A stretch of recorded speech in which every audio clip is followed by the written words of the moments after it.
exploring camel leasing's impact on resilience, takeaways from recent research. I'm Sophie Fontaine with ResilienceLinks. Before we begin, I'll orient you to the BlueJeans platform. On the right-hand side of your screen, you'll see most of your controls. First, if you haven't done so already, please use the chat to introduce yourself. To ask questions throughout the webinar, please use the Q&A button on the bottom right. Remember to indicate which presenter your question is for. If the presentation is too small on your screen, you can use the slide bar at the bottom of the window to adjust your view. Lastly, we are recording this webinar and will email you the post-event resources shortly following the event. If you're interested in learning more, be sure to check out ResilienceLinks.org. You can now see our agenda for today on your screen. Following this short introduction, we'll hear some opening remarks from Michael Coons with USAID's Center for Resilience. We will then view a technical presentation on the findings of the Somalia Camel Leasing to Impact Resilience activity from Dr. Rebecca Flickinger, the Chief of Party. Dr. Diba Wako, an agriculture, livestock, and fisheries specialist from the USAID mission in Somalia, will then share some insights from the field. Following the technical presentations, we've reserved plenty of time for a Q&A with Rebecca, Diba, Dr. Ahmed Arta, and Emily Decker. We look forward to hearing from each of our speakers and thank you for your attendance today.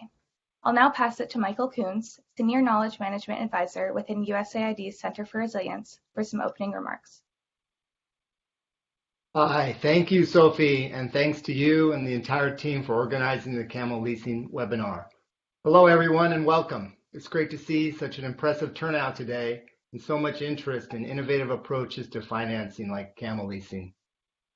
Here at USAID Center for Resilience, we're very interested in sharing knowledge and learning opportunities about locally led approaches, building resilience among households, communities, and systems.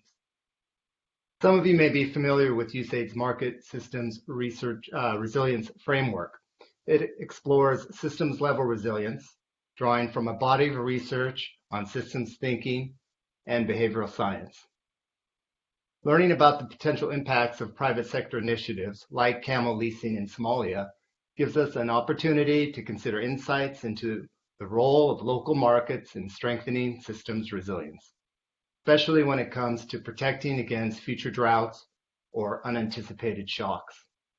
Learning from the camel leasing experience in Somalia can also help inform our thinking about programming to promote resilience and well-being outcomes related to livelihoods, human nutrition, and animal health. Today's webinar is based on a multi-year mixed methods research study, which was recently concluded under Feed the Future's Somalia Camel Leasing to Impact Resilience activity. We'll hear from the RTI team, Rebecca Flickinger and Emily Decker, about the findings and conclusions of the study. We're also fortunate to have with us Dr. Diba Waka from USAID Somalia and Dr. Arta, who served as a consultant on the study. Thank you to all of our speakers. And thanks again to everyone for joining today. Please submit your questions and comments during the presentation. There will be an opportunity for our speakers to respond to you during the Q&A session following their presentation. I'll now hand it over to Rebecca Flickinger, Chief of Party of the Camel Leasing activity. Thanks, Rebecca, and over to you.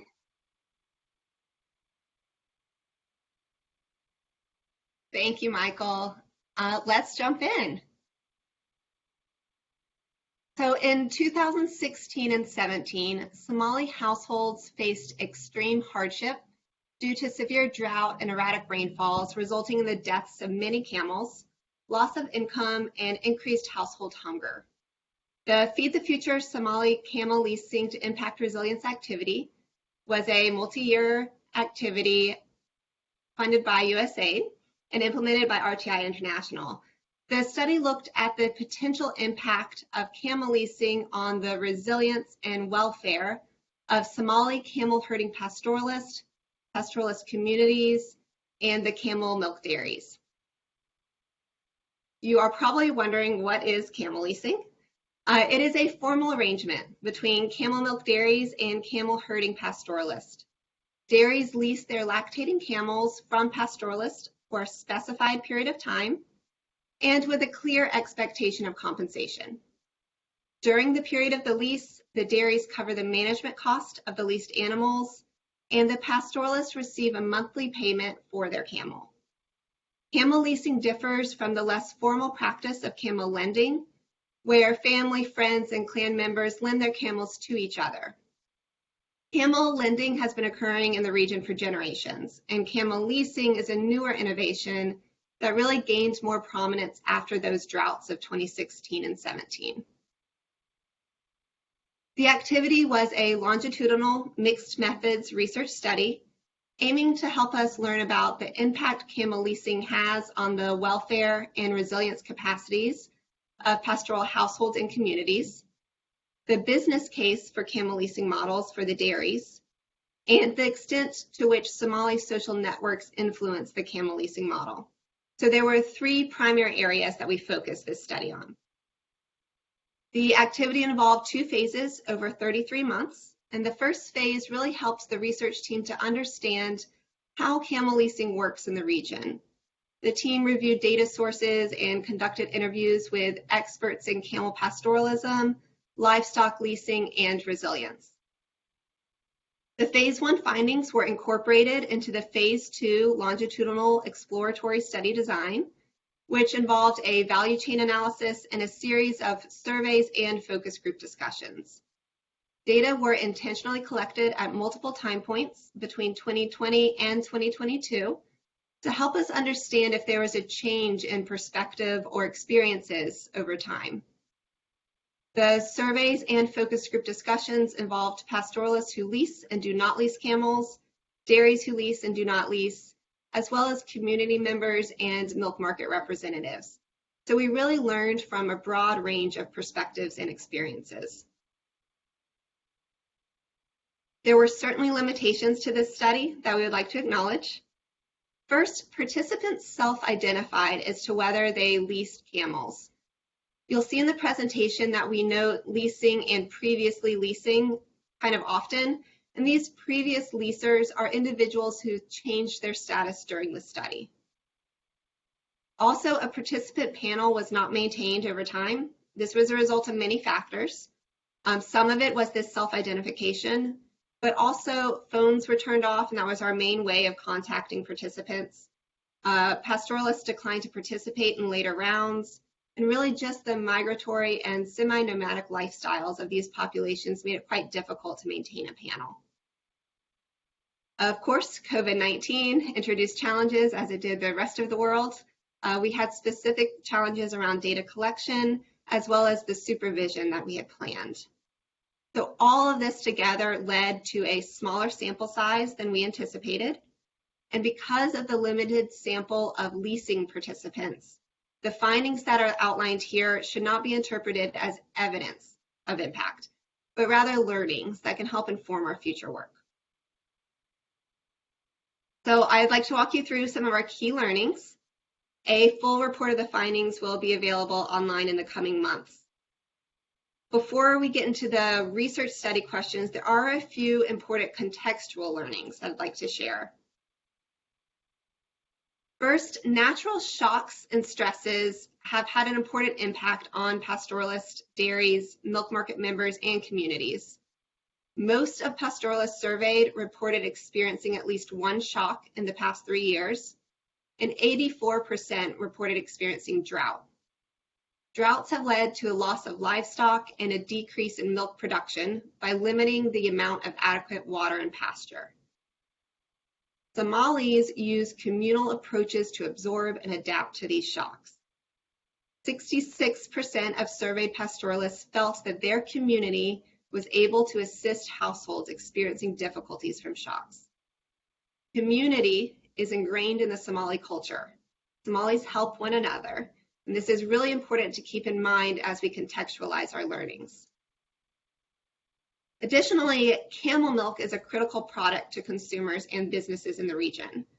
Thanks to its nutritional properties and the camel's unique ability to produce milk during drought, demand is increasing and suppliers are looking to send more milk to the market. We learned that the milk market is informal and extensive. There are linkages between many actors, as are illustrated in this diagram. There are the pastoralists, there are dairy transporters, women who collect milk in the rural areas, market agents, markets themselves, there's vendors, sellers, kiosks, and then finally there's the urban and peri-urban consumer.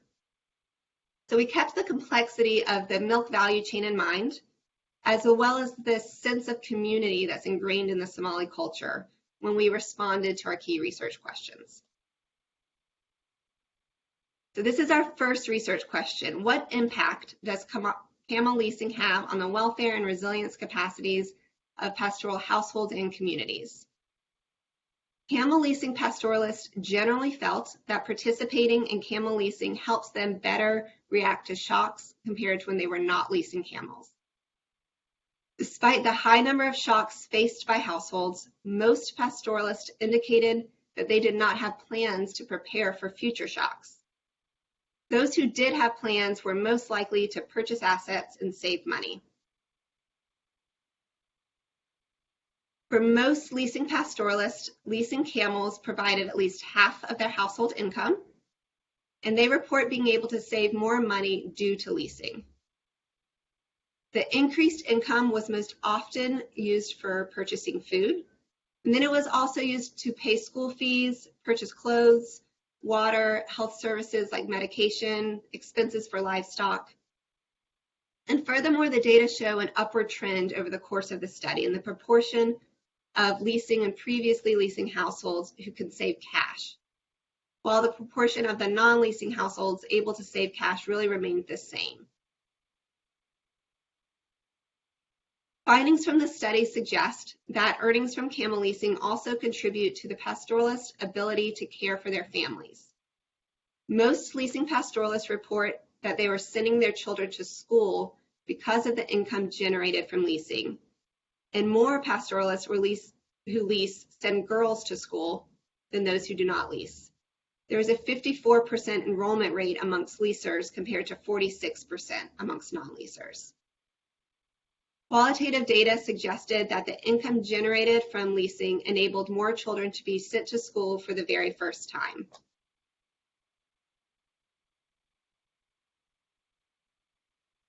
Camel leasing creates job opportunities, which really impacts the community resilience. Camel herders and local camel experts found employment helping the dairies.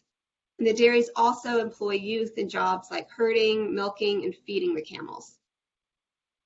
According to the focus group discussions, camel owner associations are emerging, and pastoralists expressed a greater willingness to work together, creating an increased ability to maintain or invest in communal assets. So at a very high level here, the study suggests that camel leasing may provide resilience benefits to many pastoralists who participate, along with their families and communities. Our next research question was around the business case. What is the business case for camel leasing for dairies? Much like pastoralists, leasing offers economic incentives to dairies in their ability to earn a profit selling milk. Leasing dairies appear to produce more milk than non-leasing dairies, and leasing dairies have increased their milk production over time. This increase in milk production could be attributed to the extra milk produced from leased camels, as well as additional camels purchased for the herd with the profits earned from leasing.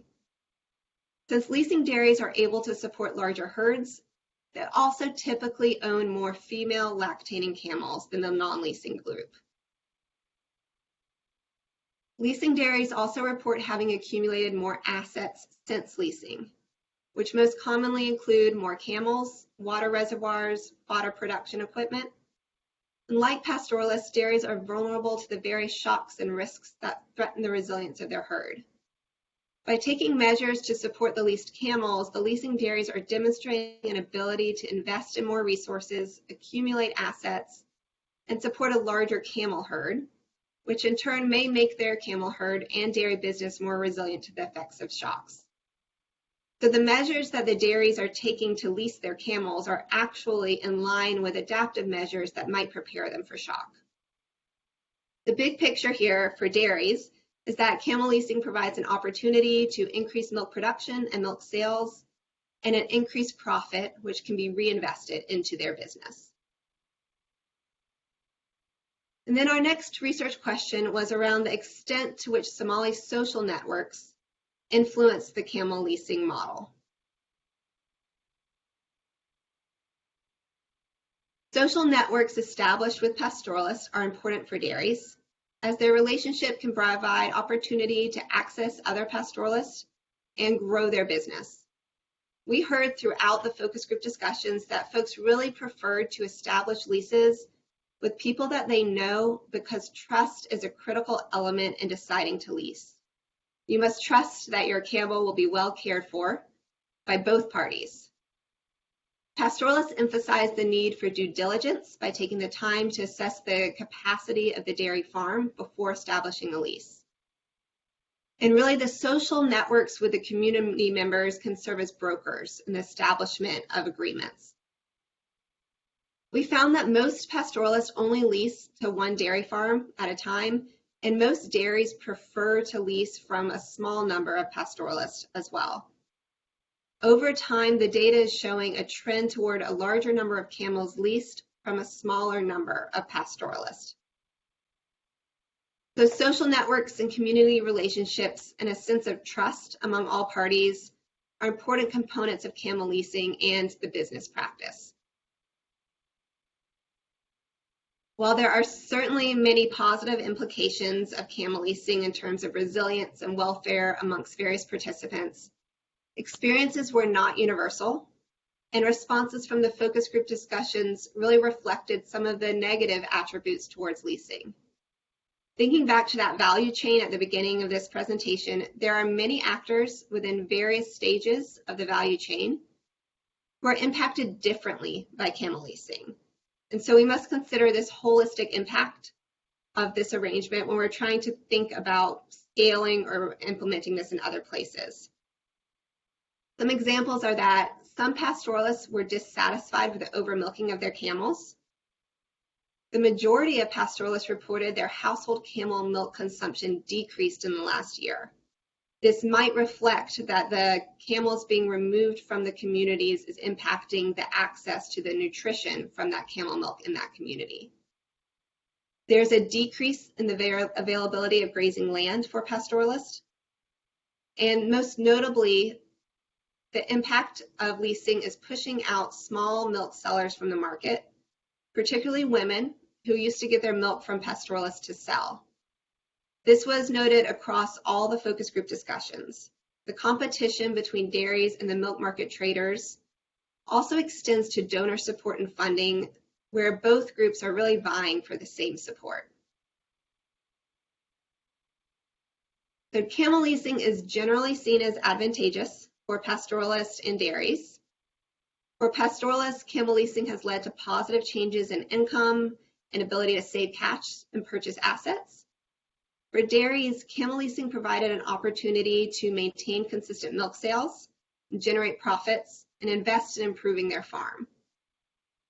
Still, camel leasing has led to some unintended consequences for pastoral households, communities, and dairies. Pastoralists and dairies that are considering leasing in the future should really take some care to try to prevent these unintended consequences from happening in the future. So those are the key learnings. Thank you to USAID for funding this work, the Somalia USAID mission for providing guidance and advice, HACOF for serving as our key local partner, as well as Savannah for supporting recent data collection, local consultants for their guidance and supervision, and most importantly, the ministry and the study participants that so graciously spent time with us, answering our questions and allowing us into their communities. I would also like to thank Micah Frumpkin, who led much of this work. So I'm now going to pass it to Diva Waco, an agriculture, livestock, and fisheries specialist with the USAID mission in Somalia, who will share some insights from the field. Thank you very much, Rebecca, and thank you for those who have joined this call today. I will just go through, some field perspective. What does this mean for our region, Horn of Africa, probably Africa at large? But most of these perspectives, we just pose questions, because at the moment, as you've heard, that this is not a large study that could be generalized or could be, could be showing a much larger like result, but because of all the limitations that Rebecca has mentioned. So for those reasons, I'll just take you through why these findings matter. First of all, if you look at this region, camel is very important. And first of all, you look at camel as a species of livestock. Basically, you could say Africa is the home of camels. 87% of camel population in the world is here with us. Eastern Africa, that's 6%, and Somalia, 19%. Somalia is arguably one of the leading, if not the top, camel producing country. And for this reason, any innovative ideas that come in camel industry is very important for Somalia and very important for this region as a whole. And recently, you've seen camel dairy becoming a very important part of dairy value chain. Basically, we don't typically call camel's dairy, but because of how camel production is shifting towards producing milk for the market, this becomes really important. Next, please. Next slide. If you look at one of the reasons why this dairy, camel leasing study is important is because this area is increasingly becoming prone to drought, as most parts of this continent is. If you look at Horn of Africa and particularly Somalia, from 1964 to date, you can see how droughts are increasing, and this is just the major ones. There are many other times when even the patterns have completely changed. The rains are coming late, and once they come, also the amount of rainfall significantly reducing. So for that reason, camel is becoming increasingly important species of livestock.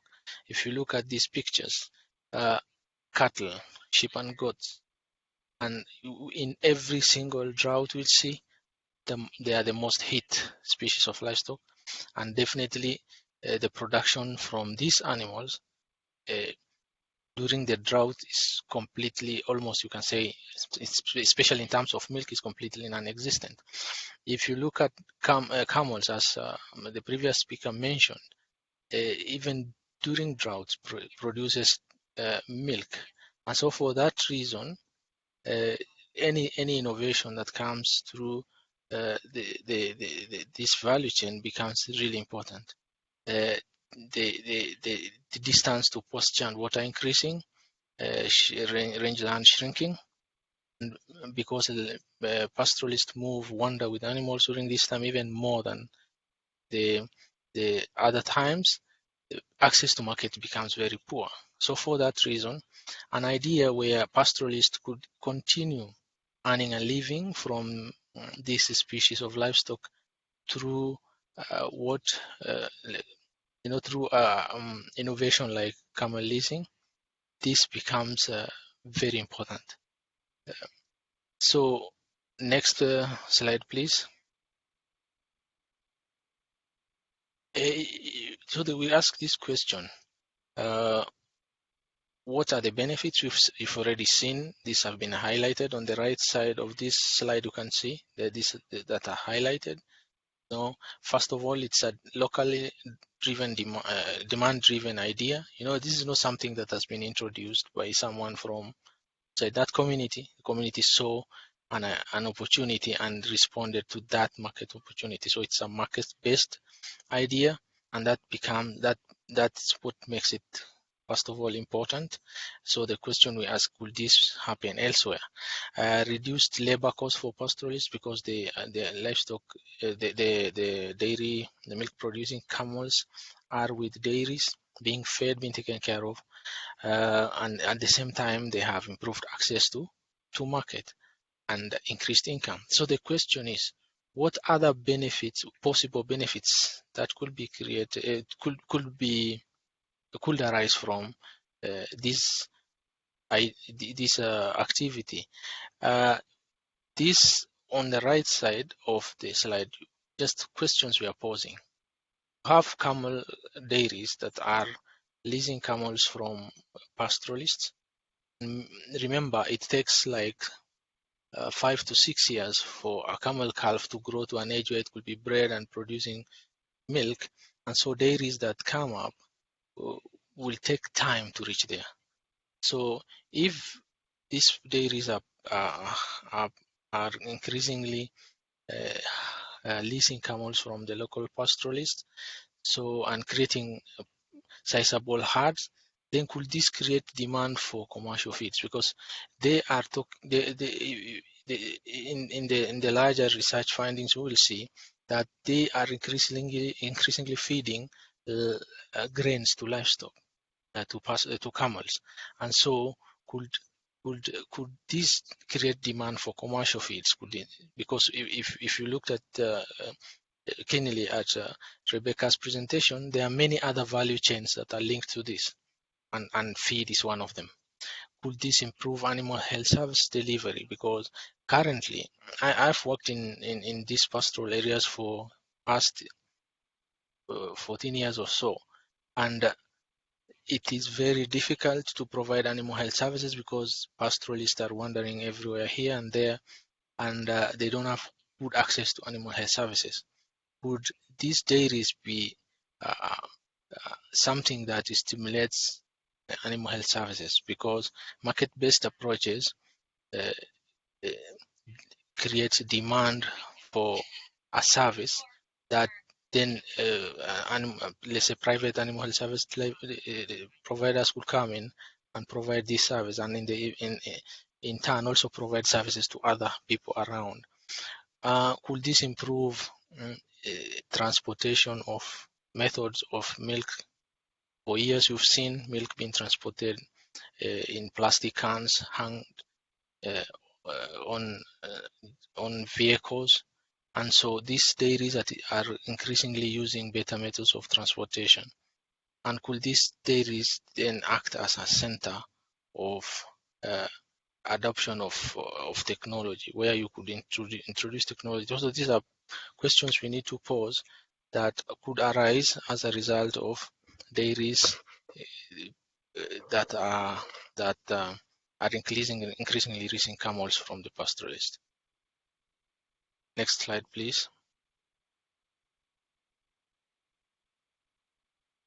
And so we'll also look at some drawbacks.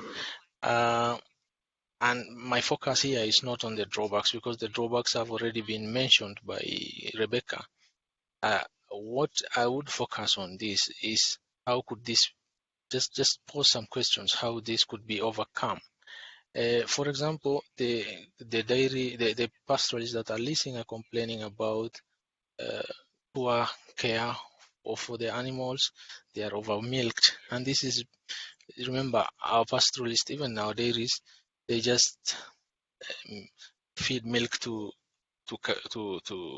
calves and sell some part of this milk. So could milk replacers be introduced to reduce this competition? Could this solve the problem of over milking? Because right now they're under pressure to meet to make money, to make money in order to take care of the livestock, because they're also feeding and also giving it to the pastoralist. Could calf management practices be improved? Because they are those who are complaining calves are dying, and could this be improved through improved hygiene, through introduction of probiotics, because diarrhea is the leading killer of camel calves? And so could all these questions probably be answered by different actors? Could market-based approaches, improving access to commercial feed, be found rather than having grains being fed to livestock? So these are just questions we are posing. But overall, what these questions drive us to is trying to make this better for livestock, for dairies, and also for those who are leasing to them, and that could improve the practice and make it better for everyone. Next, please.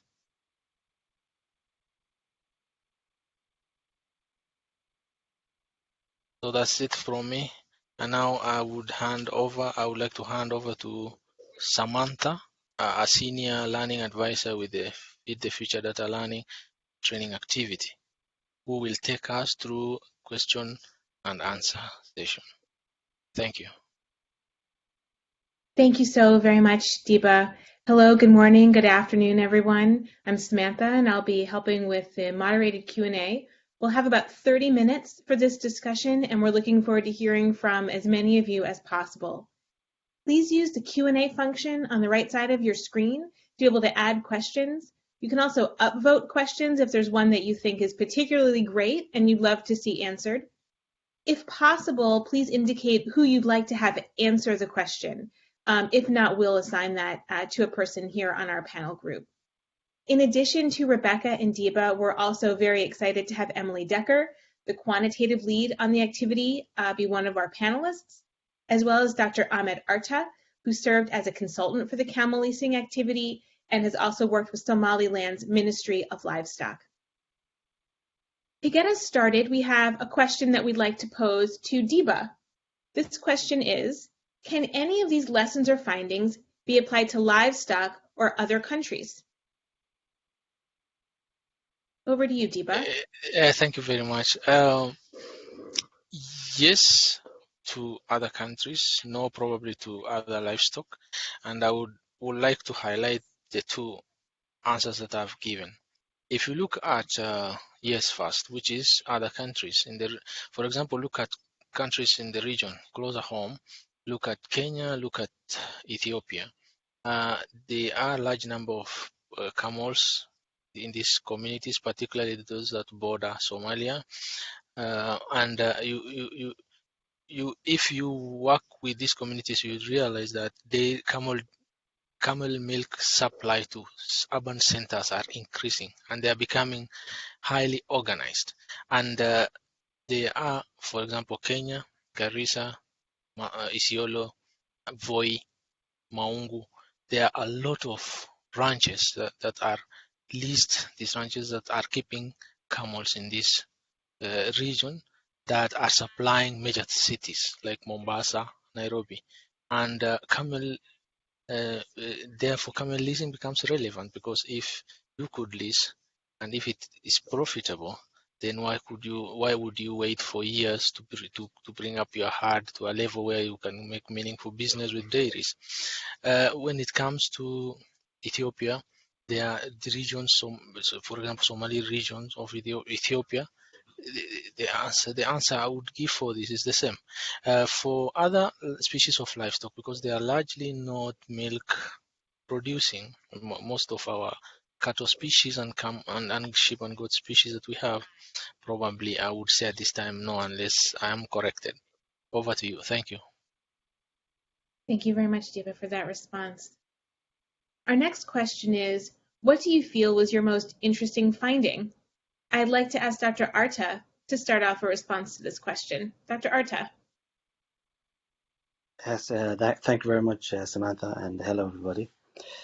While camel leasing is interesting as it is, there were two things I saw to be particularly interesting. The first one to be how camel leasing, the camel leasing program was bringing these traditional ways and modern practices together. While the camel herders, the pastoralists, they use the traditional methods, and the dairies actually are more modernized. So when via the camel leasing program, they come together, the camels tend to get better care, because they have direct a direct line for veterinary services from the Ministry of Livestock in Somaliland. There's a community animal health worker basically in the area. And they get all the attention that they need, so they get the best of both traditional and modern practices. The second thing that I found to be very interesting was, in one of the dairies, there was a man working for the dairy that was who also leased his camels to the same dairy. So while it was interesting to find, to see the relationship between the dairies and the pastoralists in front of you, but what was particularly interesting about him was he traveled across the border from Ethiopia to lease his camels in, Rodicheh or Woyga region of Somaliland. So that in itself was another thing that was very interesting to me. And I'd like to pass to Emily so she can share her thoughts too. Thank you. Yeah, thanks, Dr. Arta. I would say the most interesting and unexpected finding was probably the impact of camel leasing on children's education. So this is really important because there is evidence that only 22% of Somali pastoralist children receive a formal education, and we've received the strongest evidence that camel leasing has had an impact on pastoralists being able to send their children to school. So for leasing and previously leasing pastoralists, the majority said that because of camel leasing, they were able to send their children to school. And this is particularly even greater for girls' education. And this is really important because female literacy rates are almost half those of men. So we're seeing a big impact of camel leasing in kind of reducing this gender disparity in literacy. And we're seeing that overall, it's really impacting children's education over time. Thank you very much, Emily. We have another question for you as well. This comes in from Tibebu, who asks, how often do conflict in lease contracts happen and how are they managed or resolved? Has there been experience around pastoralist households accumulating cash or money and reinvesting, including in camel leasing and dairies investment? Yeah, this is a great question, and this is one that we actually have a lot of evidence for. So overall, there hasn't been a lot of conflict between pastoralists and dairies, and if there is conflict, most of these conflicts are resolved peacefully, and they're resolved with maybe the involvement of an elder, maybe the involvement of a family member, but all of them are resolved peacefully, and sometimes it just simply results in the lease being terminated. The most common sources of conflict are the health of the camel and camel death. So if the camel died in the dairy's care, this would cause a conflict. But the majority of our respondents said that there hasn't been conflict in their leases. And for your second question, yes, there is evidence that pastoralists have been able to save money over time due to camel leasing. Most leasing pastoralists said that they have been able to save money because of camel leasing and invest in assets because of their participation in the practice. And then we see quantitative data that suggests that this is true over time. So leasing pastoralists in the first rounds of data collection had less ability to save money than in the final rounds of data collection. So if they continuously participate in the practice, they were able to accumulate more money and assets over time. Thank you very much, Emily. Our next question comes in from John McCormick, and this is for Deba. And the question is, what is the impact of leasing on resource utilization, particularly for the need for improved feed and concentration for camels and dairies? Is it putting undue pressure on marginal and rangelands, or feed is trucked into the dairies? Where are the grains coming from? What is the cost, etc.? Deba, over to you. Yes, thank you very much. A great question. There are a number of things here.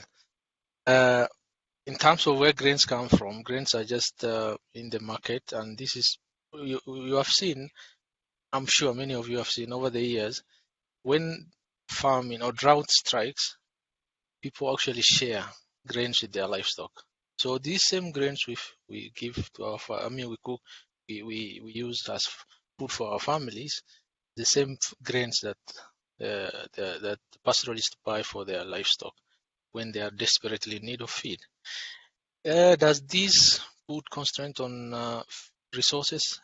Yes, but can it also stimulate commercial feed that would probably solve the problem of, rather than giving grains to livestock, buying commercial feeds?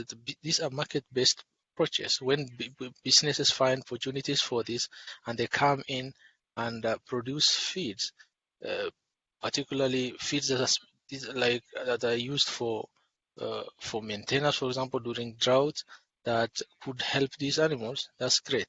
The question of stress on the rangeland is a question I don't have answer for, but a question that is real, because now we are using land communally.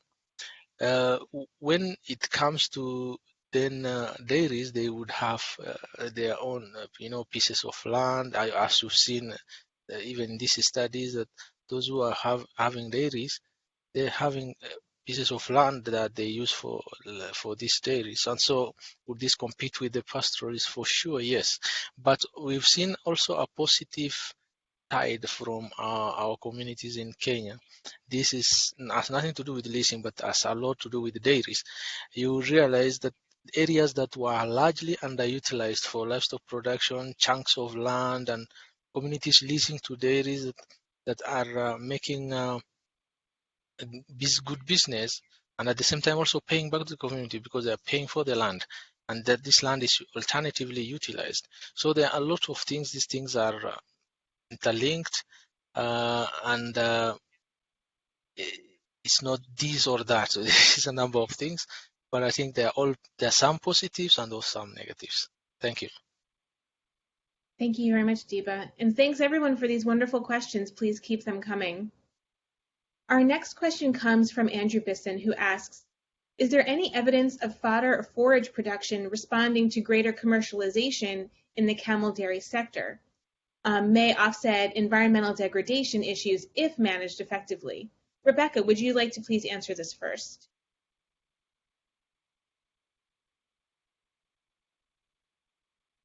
Our study didn't really look at that element.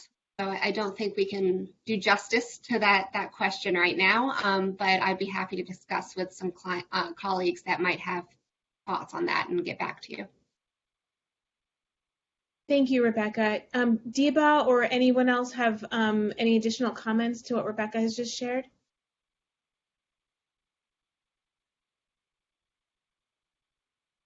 Okay, thank you, Rebecca, for following up on that. That's very helpful. Our next question comes from Joanna Springer, who asks, given that dairies prefer to lease more camels from fewer pastoralists, leasing could potentially contribute to consolidation of livestock among less vulnerable households, as more vulnerable households are forced to sell off during drought. What interventions could link more vulnerable households to leasing dairies? Deepa, could you please respond to this first?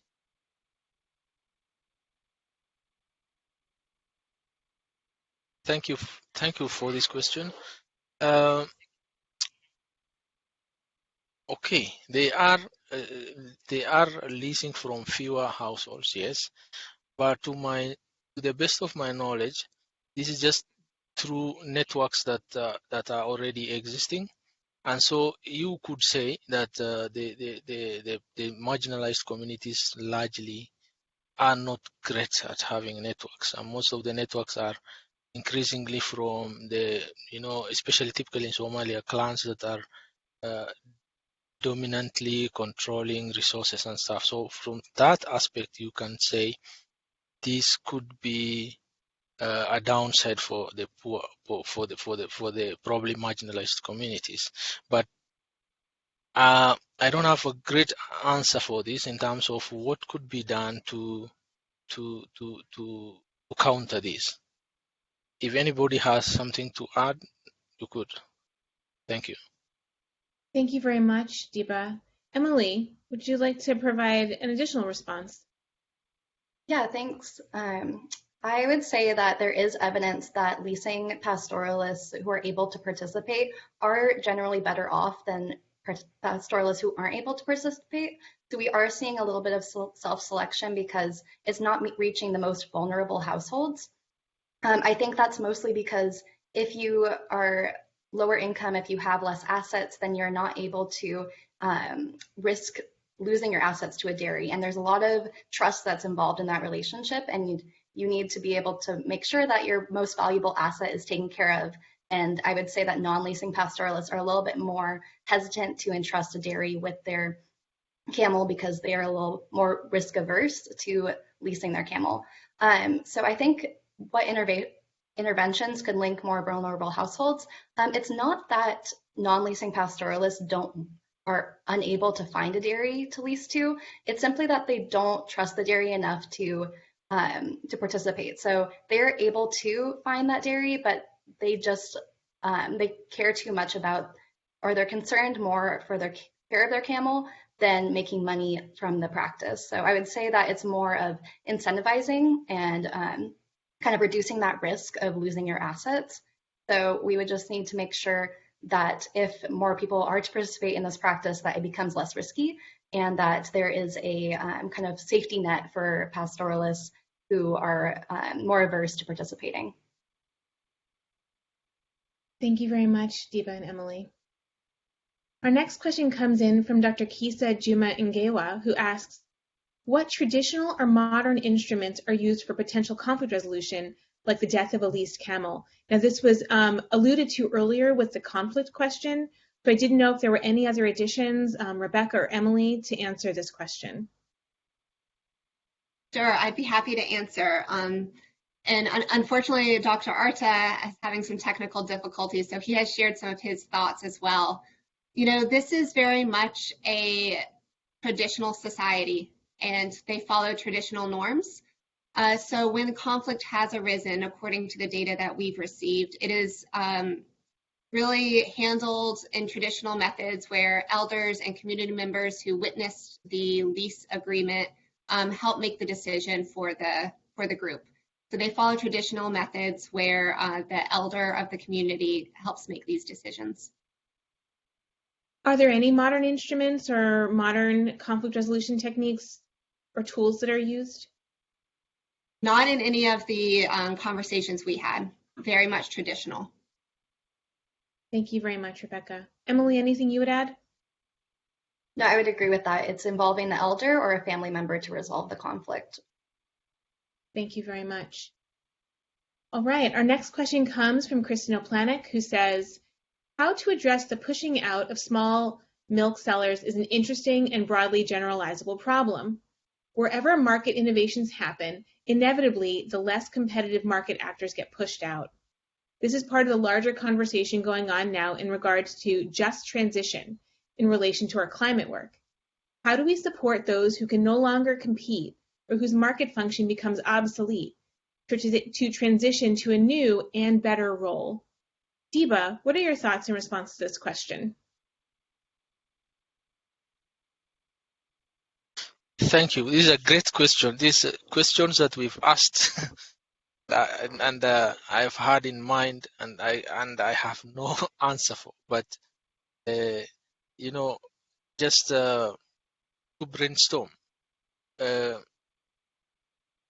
When these are market forces, these are not people from outside bringing in intervention. At the moment, it is not huge because the proportion of the dairies to the milk women milk sellers in the market, a lot of milk is still going to the women.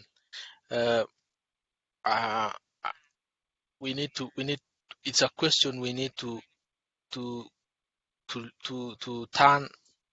turn over and over and see how to approach in terms of how to mitigate the problem. If you looked at what I presented as possible ways of overcoming the drawbacks, I actually left this one out. But it is a question that needs answers that we don't have answers for at the moment, unless someone else to add to. Over to you. Thank you. Thank you, Diba.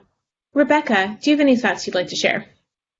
Sure, I agree. This is a critical question, and we do not have an answer.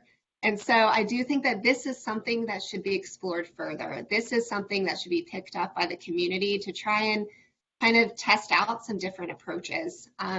You know, we didn't have this learning till the end, unfortunately, of our study. And so it would be fantastic to be able to go back and actually have a closer connection with some of these milk market representatives, have more focus groups, and really try and tease out what to do. And bring in policy advocates as well to figure out if there are some approaches that could help protect some of these more vulnerable populations. Thank you, Rebecca, and thank you for that call to action. Our next question comes from John McCormick, who asks, what, if any, socio-cultural impact is the camel leasing program having on traditional pastoralist practices as their system has evolved over time to adapt to their resource base and needs? Is it impacting traditional practices, or is it too early to say? And if so, negatively or positively? Eva, what are your thoughts here? Sorry, repeat the question, please. Sure. The question is, what, if any, socio-cultural impact is the camel leasing program having on traditional pastoralists, since their system has evolved over time to be tailored to their specific context? So is this having any other impacts on their traditional practices?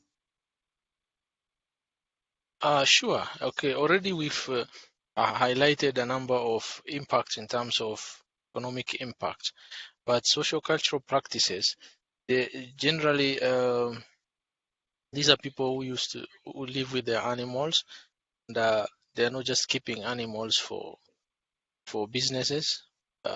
They keep animals for to occupy their time. So definitely, if you lease your animals to dairies, then you would not be keeping these animals and the traditional way. So it's a shift from the cultural way of keeping this livestock. This is other than that,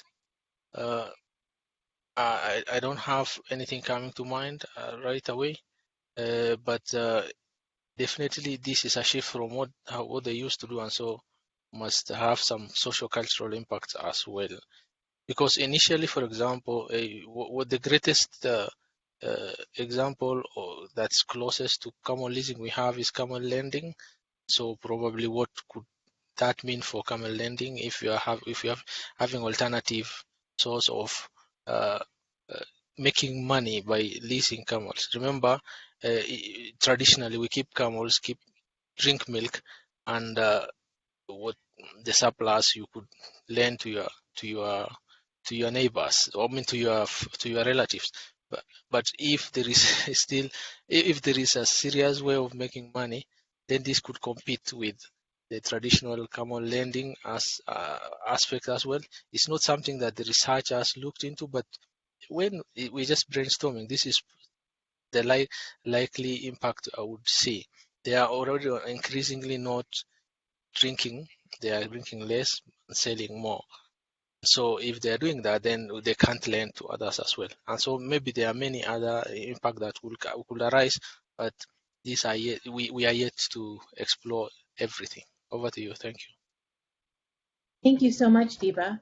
Dr. Arta, if you are able to join, we would love to hear your perspective on any impacts the program is having on traditional pastoralist practices.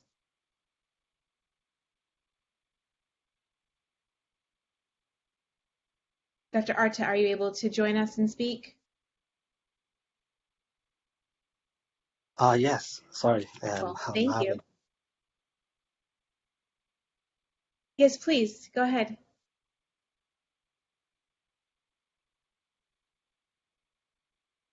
We know you're having technical difficulties on this call. We will hope to hear from you again very soon. Emily, anything you'd like to add with respect to impacts on traditional pastoralist practices? Yeah, I think what Diva touched on already about the difference between camel lending and camel leasing. So with that, throughout the study, there was a lot of confusion from respondents between camel leasing and camel lending, and a lot of participants would say that they participate in leasing when in fact they were only participating in lending. But I think that there's a lot of overlap between the practices, and I think that camel lending could be a practice that could be adapted, or it could be an intro to participating in camel leasing. And then also, I would say that the impact on socio-cultural networks would be also something to keep in mind. So as we discussed earlier, camel leasing depends a lot on traditional networks.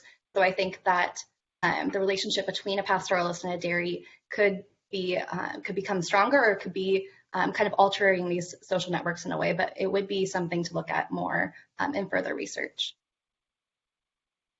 Thank you very much, Emily. Dr. Arta, if you've joined us again, Are you able to respond to this question?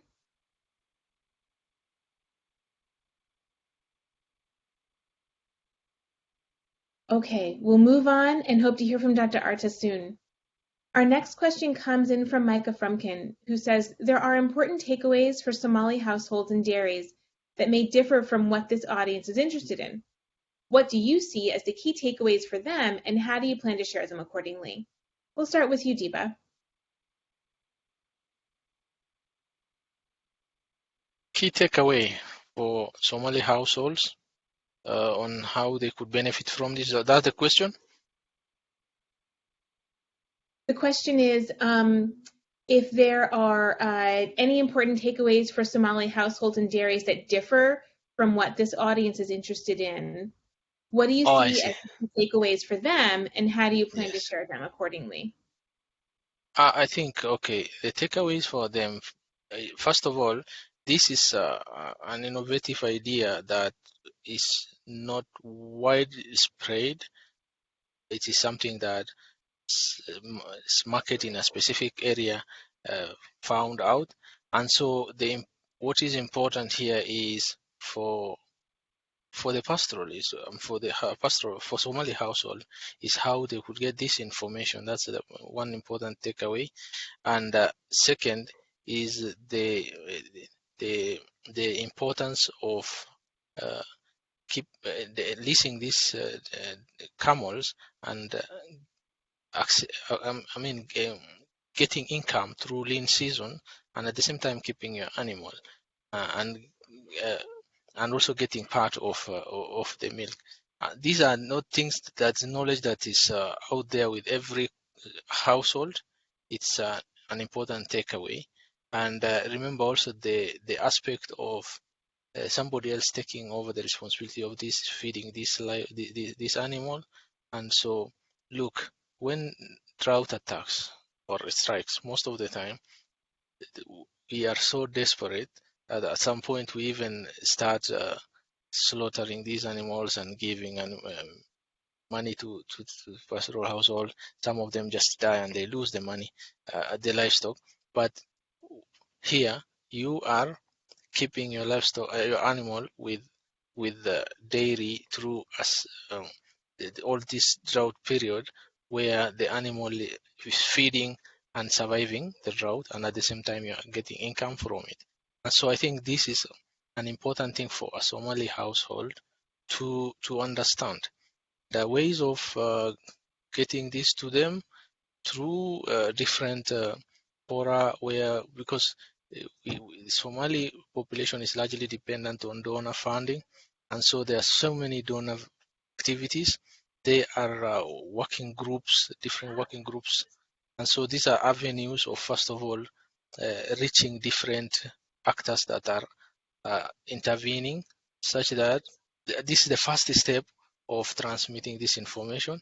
And the second step, there are radio stations increasingly almost everywhere in the Somali community and almost rural communities in Africa now. And so these are avenues of getting this information to them. Put it out there, people get to understand, people know that there's something like this going on, and test it for themselves. Thank you. Thank you very much, Diba. Rebecca, do you have a response? Yes, thank you. I wholeheartedly agree with everything Diba said. And, I think part of like the secondary question within that question was, how are we going to get this information back to those folks? So through this study, we have created a radio script that will be going live on Monday, where Dr. Arta actually is sharing these key findings, and that will be on Radio Hargeisa, and it will play over the next month. So those individuals hopefully will get some of this learning back to them, because one of the key things here, as Diba was saying, this is a great way to increase income, to save money. So when those shocks hit, you have some other options.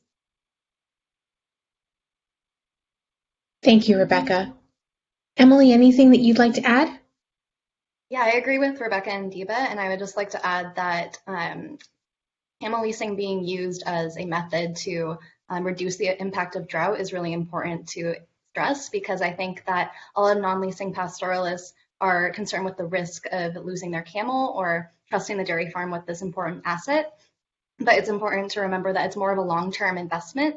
By protecting and investing, you're investing your camel essentially into this practice, and you get money, additional money in return. And this makes you more resilient to the shocks and actually will ensure greater care for the camel in the long run.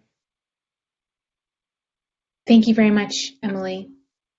All right, our next question comes in from Samuel Clark, who asks, would you say that the pastoralists who lease view it as a cost-saving mechanism, or do any believe it could become a primary business function in the future? Do you foresee any pastoralists attempting to specialize by obtaining and breeding camels for the specific purpose of leasing? Emily, what are your thoughts? Yeah, that's a really interesting question. So essentially saying if we can scale up this practice to become profitable. So I would say that it is a cost-saving mechanism, because you are essentially giving your camel to be cared for by the dairy, and the dairy takes on all of the costs of feeding the camel, veterinary care, all of the management costs for the camel. So that really is cost-saving for the pastoralists, and they're able to invest their money in other things like other assets and sending their children to school, and the care for the camel doesn't become something that they're paying for. So I think that that is a benefit to the pastoralists. While that is true, I don't think that pastoralists would breed camels specifically for the purpose of leasing them. So when pastoralists lease their camels, it's normally max of like 3 or 4 camels, and that's all the camels that they own. So pastoralists don't own a lot of camels, and they are not really, like, the dairies own a lot of camels for the purpose of selling milk. But the pastoralists are not using the camels for that purpose. So I would say that this is more a method of, like you said, reducing costs, and then also making sure that their camel is cared for in times of drought. Thank you, Emily. Dr. Arta, are you able to provide a response to this question and comment?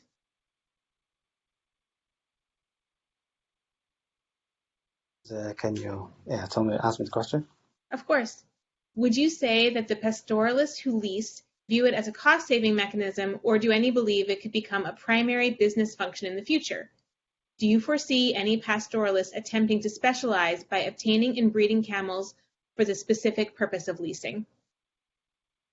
Well, yes, I do believe that it can be both, because the pastoralists, there were some pastoralists actually tried to lease camels while sending the milk to the town, but they were having troubles with the expenses. That's why they tend to lease to dairy camels, but they still have that kind of motivation or in heart to actually maybe in the future and make themselves a dairy farm to start leasing camels and getting in to the business more.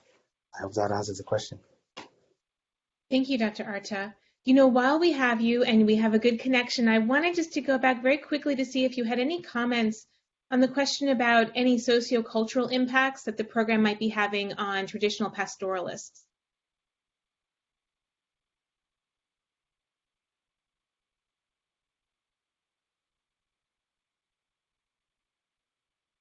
Okay, perhaps we've lost you again. That's all right. Hopefully you can join again in a moment. So we have just a few minutes left for our Q&A, and we had a couple of other questions that we wanted to pose to our panelists. Here's one. Even though we can't generalize beyond your research sample, did the research determine whether camel leasing was a good or bad practice? Rebecca, over to you. Sure, thanks, Samantha. It's kind of a loaded question. We cannot generalize, as you noted, so we can't say in the big picture if this is good or bad. I certainly think that there are very important positive implications of camel leasing. It is good for many people. However, as the way it's modeled right now, it doesn't take into account the full value chain. And there are individuals that are going to be affected differently. We've talked about these more vulnerable populations. So I would not call it a bad innovation. I think it's mostly good, and we need to think about how to make it better. Thank you very much. All right, Emily, the next question is going to be for you. How did COVID impact your data collection? Yeah, so I would say the biggest impact COVID had on our data collection was on the first round of surveys. So this was kind of unexpected, and the first round of surveys had to be done via phone. And so this created a lot of issues because it was difficult to verify that the participant was actually the person that it was intended to be. The survey had to be shortened quite a bit, so it was much shorter than it was originally designed. And the data quality ended up being poorer because this survey was done via phone. So a lot of times you would lose connection, or it was difficult to complete the entire survey. So COVID definitely had an impact on the first round of data collection. And then as data collection continued in rounds 2 and 3, this was less of an issue. Great, thanks a lot, Emily. And what appears to be our final question, where can I find more information on the research? Over to you, Rebecca. Thank you. All this research is being posted on AgriLinks and ResilienceLinks. You'll see some social media blasts coming out that are going to give more details. The full report is going to be available in the coming months, and we'll post that online as well. Thanks a lot, Rebecca. I also wanted to note, Sophie has put a couple of links in the chat, how to follow ResilienceLinks on Twitter, and also the homepage for resiliencelinks.org. All right. Well, thank you all so very much for these wonderful questions, and I really want to thank our panelists for their really robust answers. Looks like there's a lot of really wonderful work that's been done and more interesting exploration to come. With that, I'll pass it back over to Rebecca for some closing remarks. Thank you. Thank you, everyone, for joining us today and for our panel for this rich discussion. We've really learned a lot with this study. Now in 2022, Somalis are once again facing a worsening drought after a 4th consecutive failed rainfall season. Somali households have also experienced other shocks, which include locust infections of crops and unidentified camel diseases. Their livelihoods and well-being continue to be threatened. There's hope. Innovations like this, the thinking and willingness to learn and adapt, will continue to build resilience in these communities. So understanding the potential of camel leasing along with other challenges is valuable to planning and scaling in the future. So I'm really excited to see what adaptations come next, and really thank you everyone for being here today, and take care.